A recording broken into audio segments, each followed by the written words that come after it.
करण्याचा अधिकार नाही. हा, तसाच भव्य दिव्य दुसरा यज्ञ करता येईल.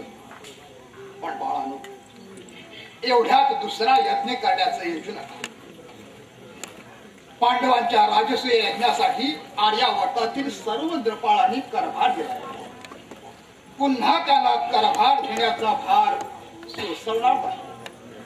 म्हणजेच यज्ञ करून कौरव साम्राज्याचे सामर्थ्य श्रेष्ठ आपण सिद्ध करू शकत नाही असेच ना पितामह?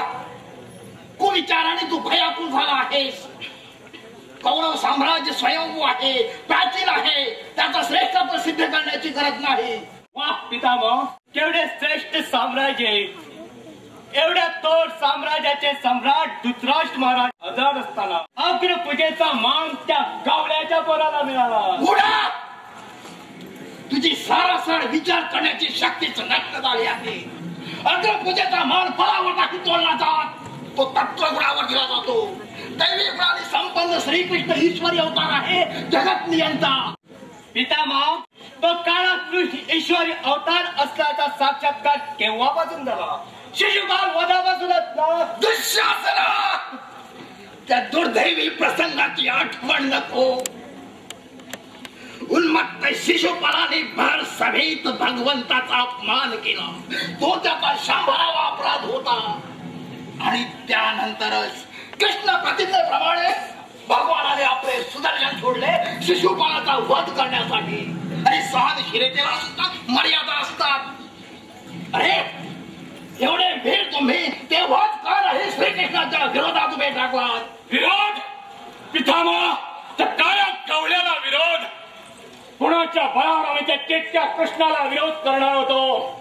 एक तर अंगराज सोडल्या तुम्ही सर्व वृत्त मंडळी पांडवाचे पक्षपाती, कृष्णाच्या धुंदिनाने पांडवाच्या प्रीतीनं धुंदावलेले. दुर्योधन, अरे जिभेला लगाम घाल दुर्योधन, जिभेला लगाम घाल. पुत्र प्रेमापोटी धृतराष्ट्राने फार लाटावून ठेवले तुला. बुद्धी भ्रष्ट झाली तुझी. क्षमा, असं दुर्योधनाला क्षमा करावी पितामह. दुर्योधन, कुरुवंशासाठी देश झिजवणारा पितामहाचा अनादर करणे उचित नव्हे. कृतज्ञपणा करेल तो.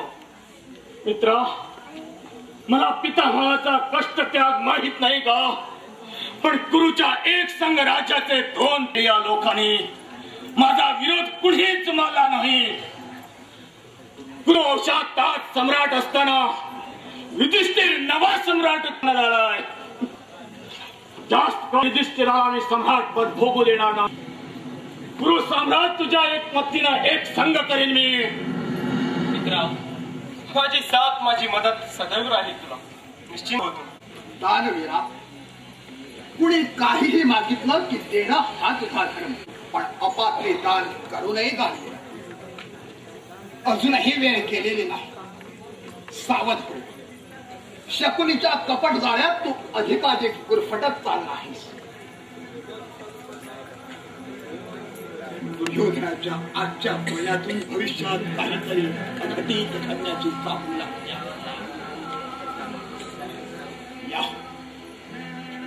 या हाताने मी कुरु वंशाचं रोप लावलं, जोपासलं, रक्त मांसाचं पाणी घालून त्याचं संवर्धन केलंय मी. त्याचा वटवृक्ष झालेला पाहिला.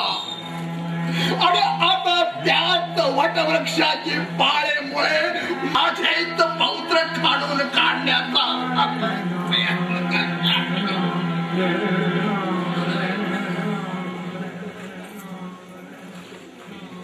कुरु वंशाचा हा पुरातन वटवृक्ष आता डळमळू लागला आहे. या इच्छामणी भीष्माला आता अंतकाळ स्पष्ट दिसू लागला.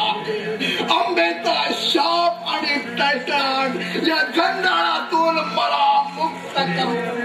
काळाय तस्मै नमः.